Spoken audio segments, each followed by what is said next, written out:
Olá, eu sou Irênio Silveira Chaves, o mais um do Cartel Niterói, e estou aqui para compartilhar com você, de forma aberta, mais uma leitura de textos freudianos, como estamos fazendo neste período, sobre os textos ligados à teoria psicanalítica.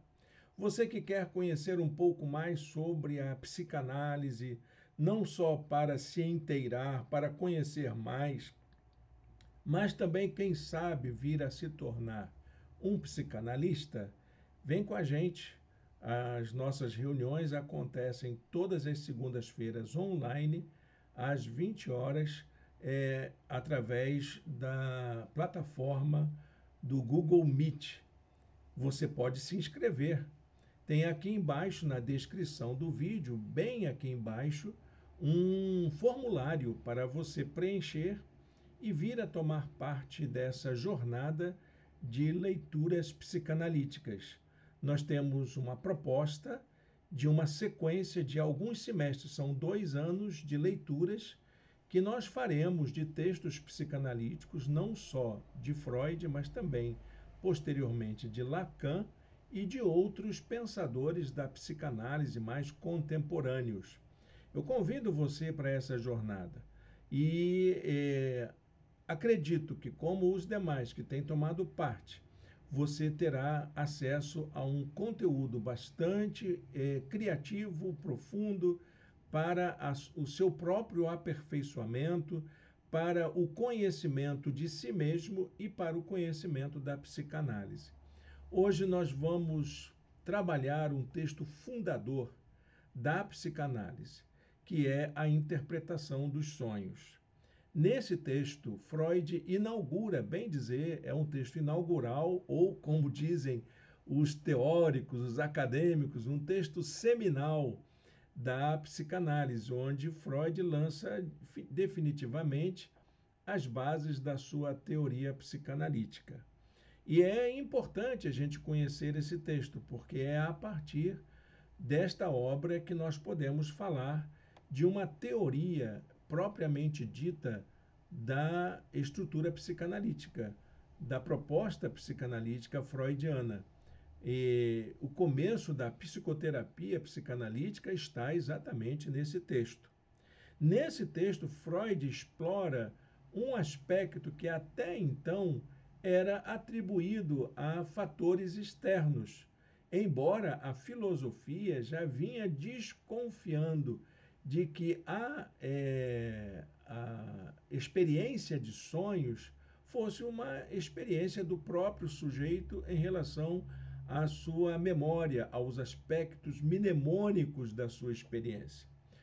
A gente sabe que a religião sempre trabalhou os sonhos como um aspecto revelatório, como um aspecto sobrenatural.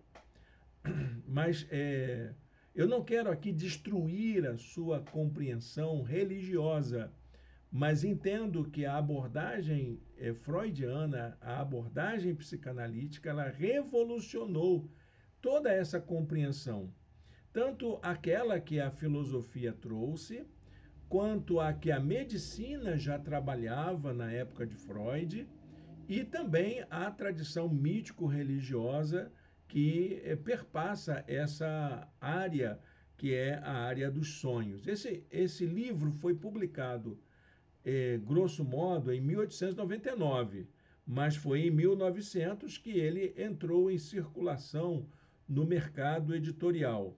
O livro é considerado uma das obras mais importantes de Freud.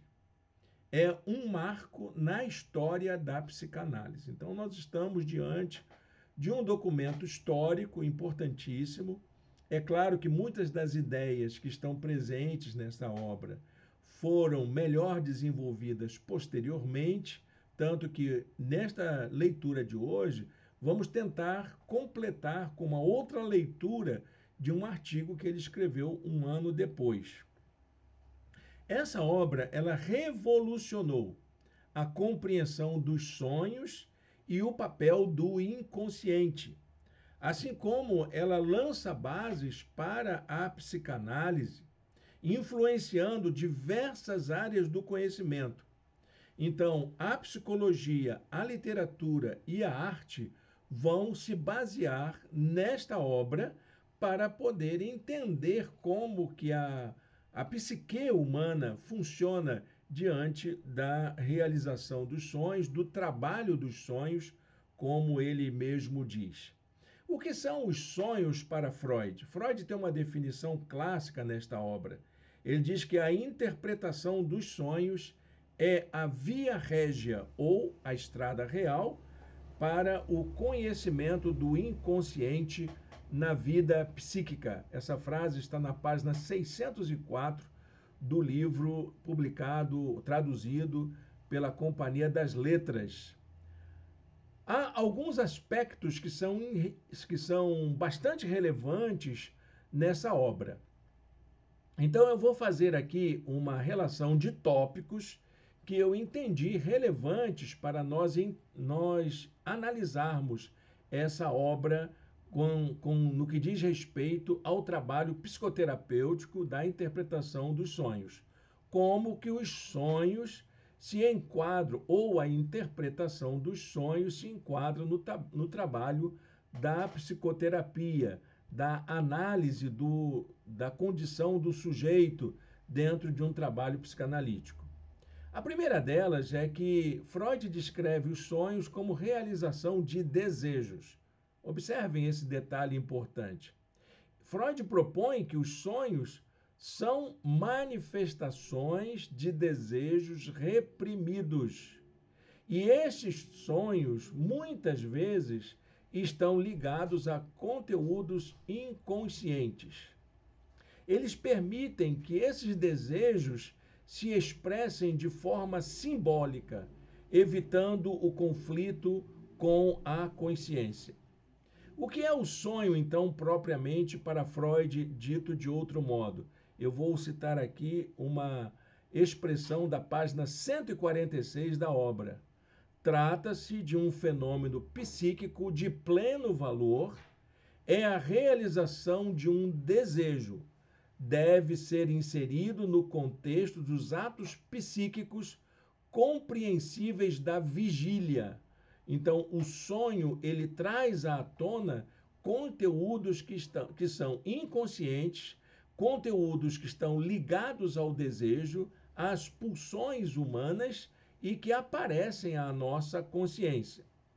Ele diz isso de outro modo. Ele diz que o sonho é uma realização disfarçada de um desejo suprimido, reprimido. Então, você que está aí ligado a essas interpretações mítico-religiosas, acrescente essa informação na sua compreensão.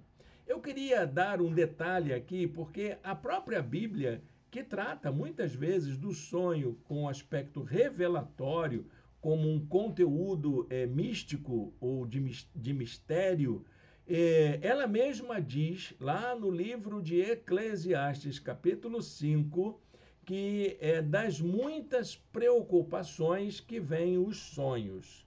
É uma afirmação única na Bíblia. Concordo com você que não é base para uma teoria.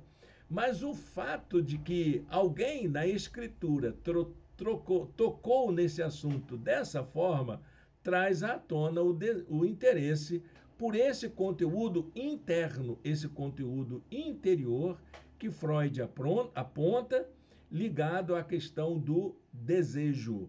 E acho interessante ele acrescentar esse fato de que é uma realização disfarçada. É uma realização que ela é atravessada por alguns símbolos, algumas expressões que não são exatamente ligadas à realidade com que o desejo está ali expresso.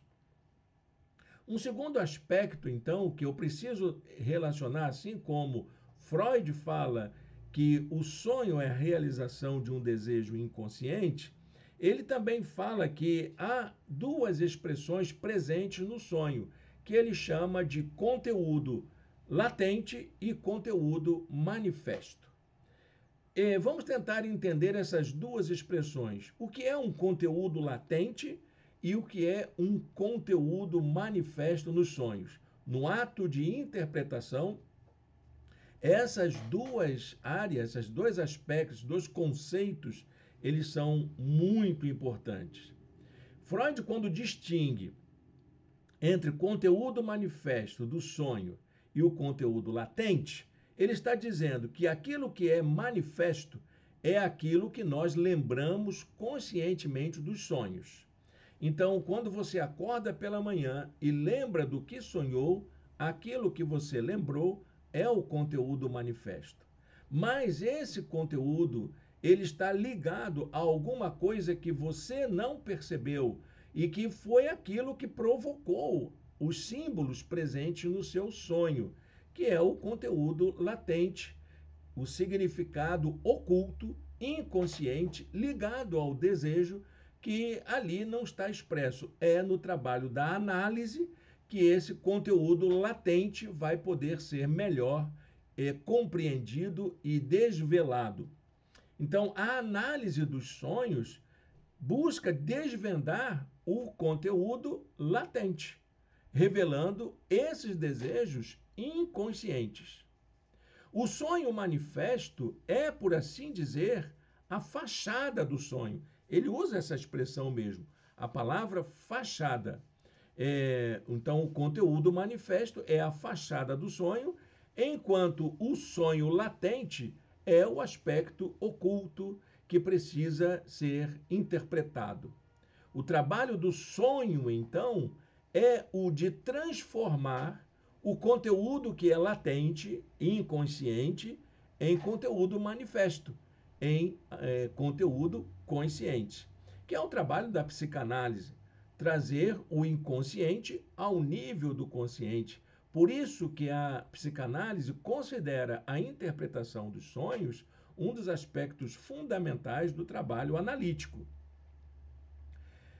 Outro ponto importante nessa obra, quando Freud fala dos mecanismos da formação do sonho. Eu vou fazer aqui uma apresentação daquilo que Freud descreve como mecanismos pelos quais os sonhos são formados. Ele apresenta três mecanismos. Ele fala da condensação, do deslocamento e da simbolização. Então, vamos tentar entender cada uma dessas palavras. A condenação a condensação. Ela está relacionada a uma combinação de elementos.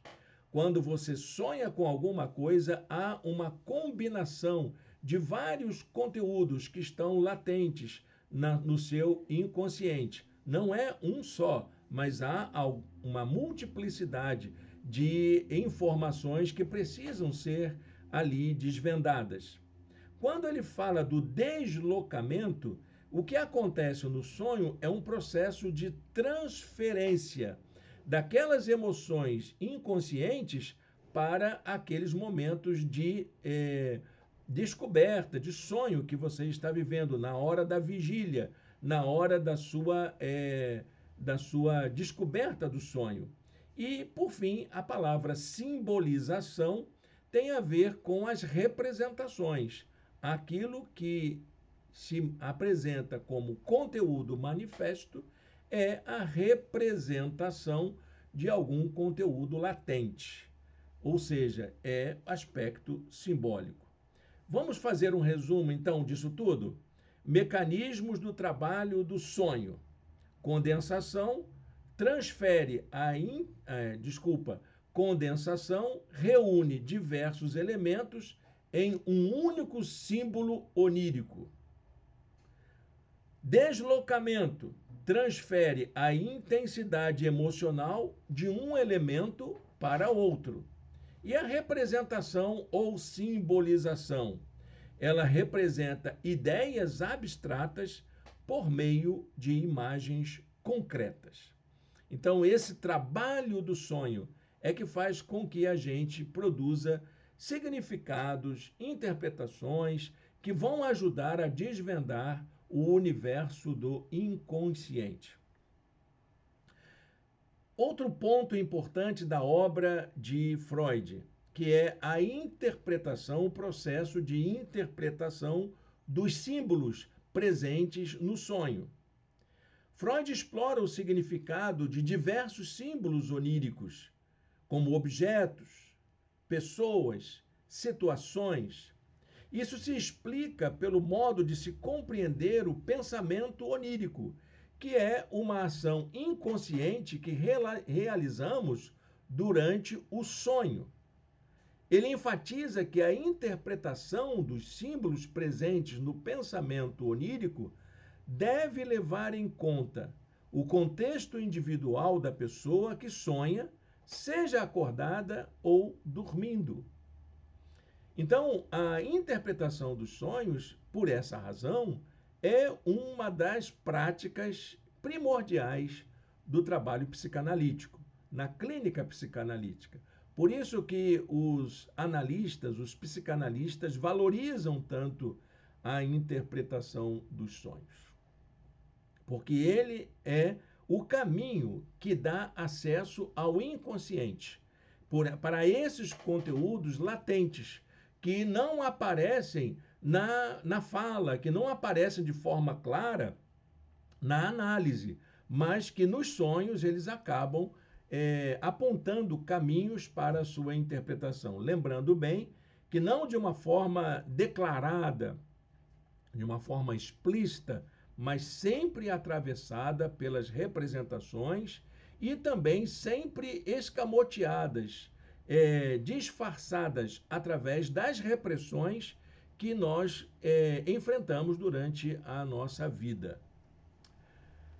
Outro aspecto importante dessa obra é, nesse texto, a interpretação dos sonhos, que Freud desenvolve um dos conceitos mais fundamentais da psicanálise, que é o complexo de Édipo. Essa expressão que tornou-se aí um dos elementos mais controversos da interpretação sobre a condição humana. O complexo de Édipo, então, corresponde a um conflito. O que é o complexo de Édipo, de fato? É um conflito vivido na fase da infância. E é através da descoberta desse conflito que Freud começou a desenvolver a sua teoria da sexualidade infantil.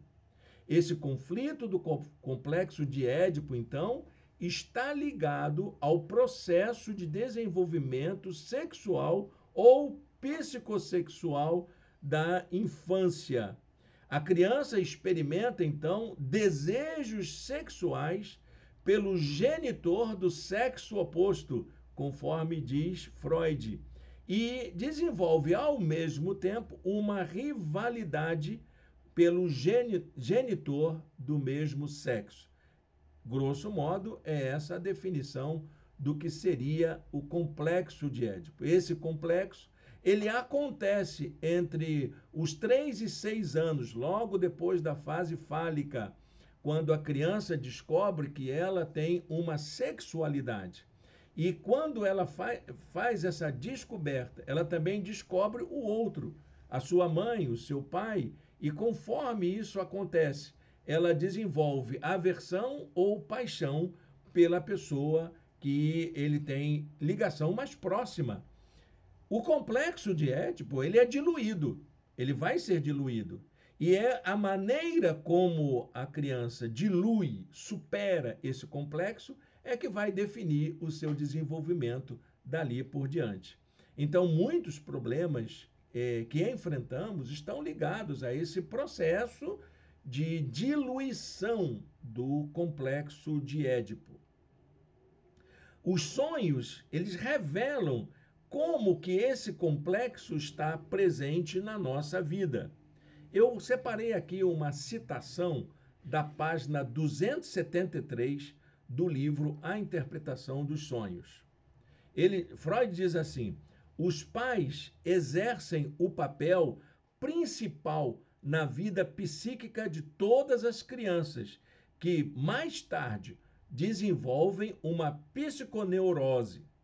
E a paixão por um e o ódio pelo outro dos pais são elementos do acervo imutável do material de impulsos psíquicos formado naquela época e tão significativo para a sintomatologia da neurose posterior.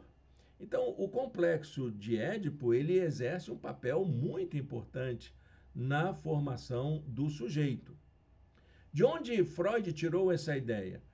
A ideia se baseia na tragédia grega Édipo Rei, escrita por Sófocles, um autor de tragédias de teatro grego, né, do século V antes da Era Comum. Essa obra, essa peça teatral, essa tragédia grega, ela descreve a trajetória de um personagem da mitologia com o mesmo nome, Édipo, e a sua luta para superar o seu destino, que era se apaixonar pela mãe e matar o pai. Era o seu destino trágico e a sua trajetória, ela demonstra o seu dilema para fugir do seu destino. Freud ele diz assim: como Édipo, vivemos na ignorância dos desejos que violam a moral e que a natureza nos impôs. Quando esses desejos não são revelados, todos nós queremos desviar os olhos das cenas da nossa infância.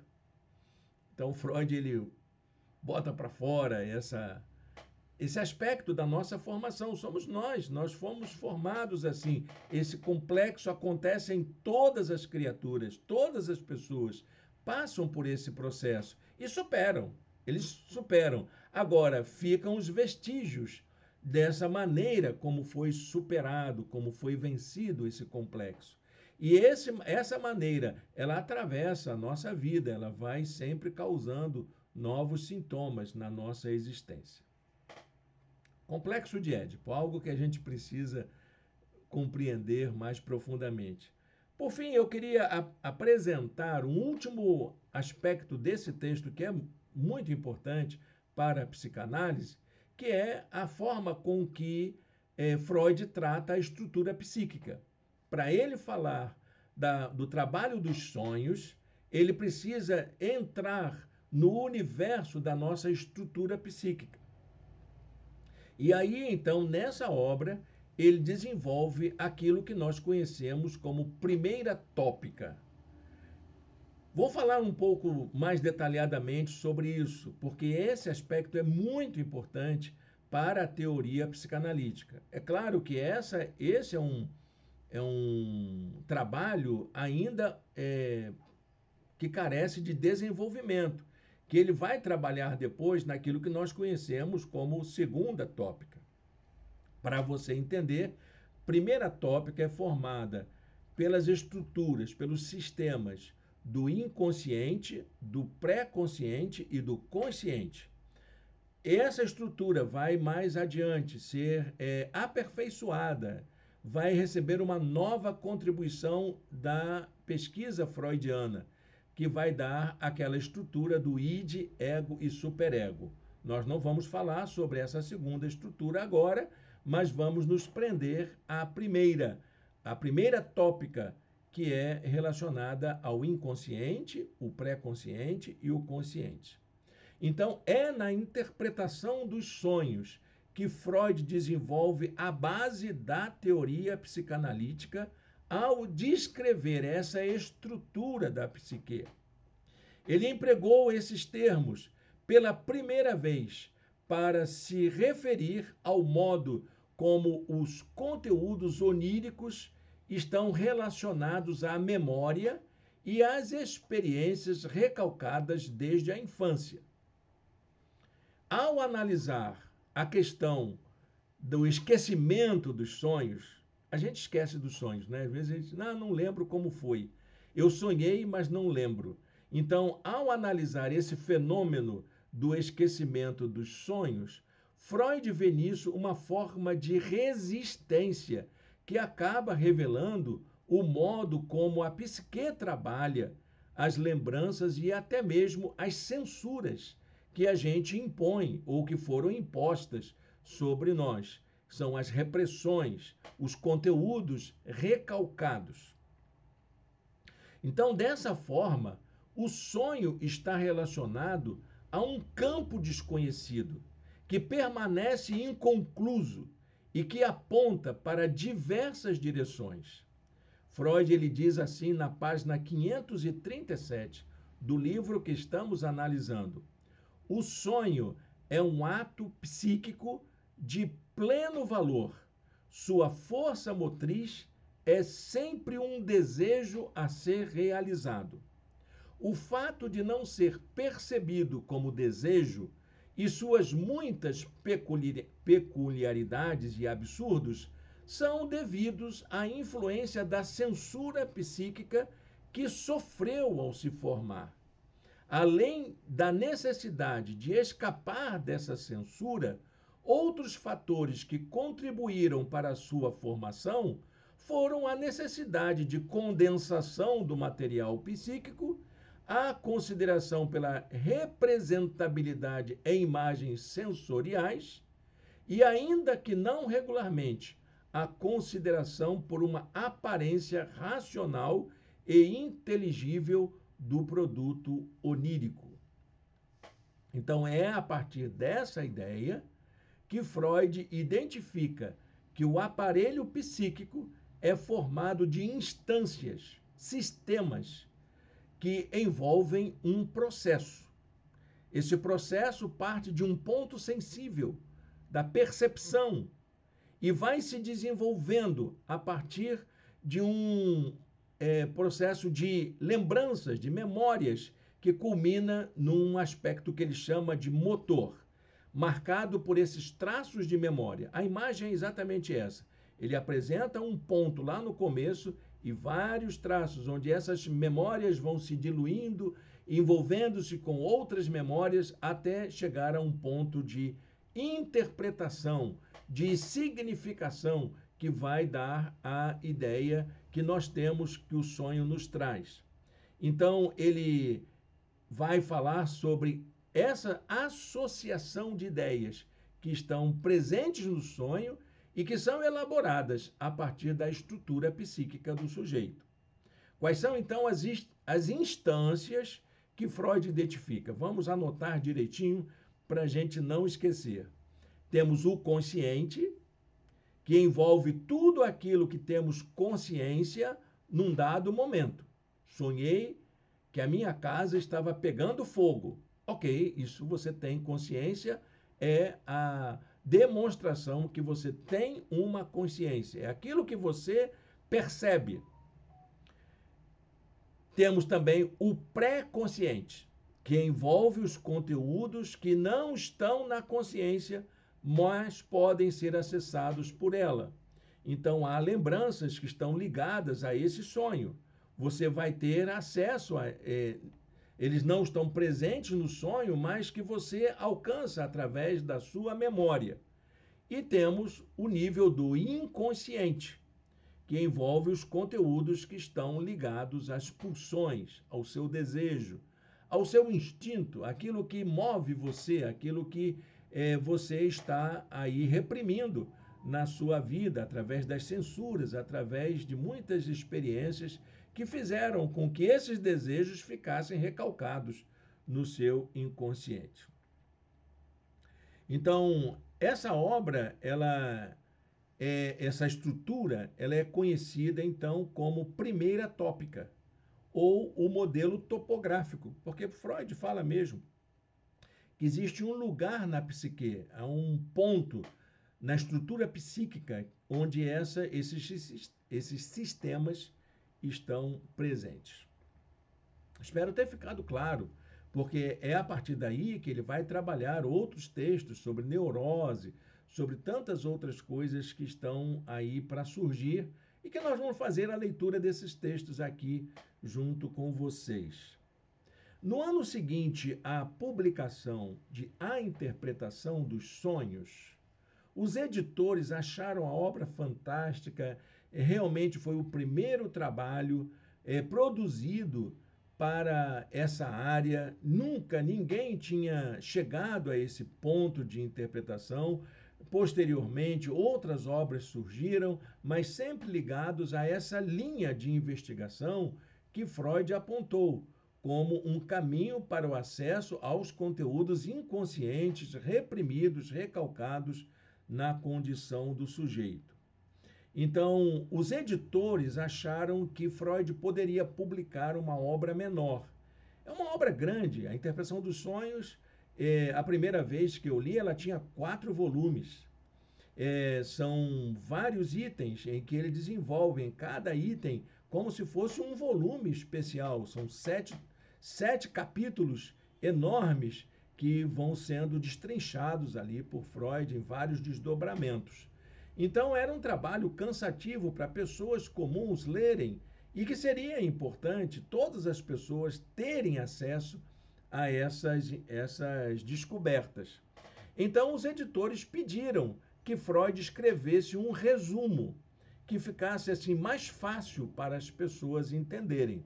Freud relutou, certamente, em produzir esse conteúdo, mas acabou saindo no ano seguinte, no ano de 1901, o texto sobre os sonhos, que nós vamos dar aqui uma pequena amostra do que ele veio escrevendo nessa pequena obra. É um pequeno resumo que ele faz do livro A Interpretação dos Sonhos. Então, se você achar que é um texto muito longo para você ler, acessa esse. Está no volume 5 da coleção da Companhia das Letras, sobre os sonhos.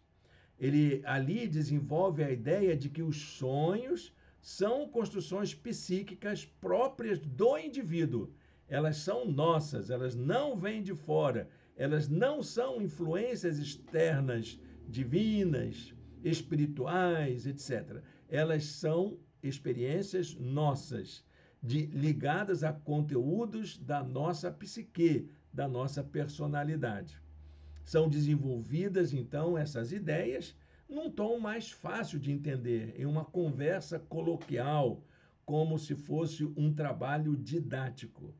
Há um crítico dessa obra que ele faz, então, uma comparação com um romance policial, como se o leitor fosse conduzido a desvendar os seus próprios sonhos, como se fosse um investigador policial. Então, nesse texto sobre os sonhos, ele declara que as pulsões sexuais estão presentes no processo de construção dos sonhos. É onde ele fala de maneira mais direta. Na interpretação dos sonhos, ele vai desenvolvendo gradativamente até chegar lá no complexo de Édipo e ele tratar dessa questão. Mas aqui ele é objetivo, ele diz, exatamente, são as pulsões sexuais que atuam na construção dos sonhos. Ele diz que os desejos sexuais infantis reprimidos fornecem as mais robustas e frequentes forças motrizes para a formação dos sonhos. Esses desejos sexuais reprimidos da infância, eles estão presentes de forma simbólica, como se fossem alusões, insinuações, representações indiretas que demandam um esforço de interpretação. Bem, pessoal, espero que isso tenha ajudado você a conhecer um pouco mais desse texto. Convido você a desvendar, ler o texto. Acho que uma das coisas mais importantes no processo de formação psicanalítica é ler os textos de Freud. Ele é essencial fazer essa leitura de quando em vez. Eu estou me deliciando em poder fazer essa releitura com vocês aqui. Convido vocês para conhecer o nosso cartel. Não esquece, aqui embaixo tem a descrição do link para você preencher o formulário. Aguardo você e espero que tudo isso venha trazer uma grande contribuição para o seu crescimento pessoal.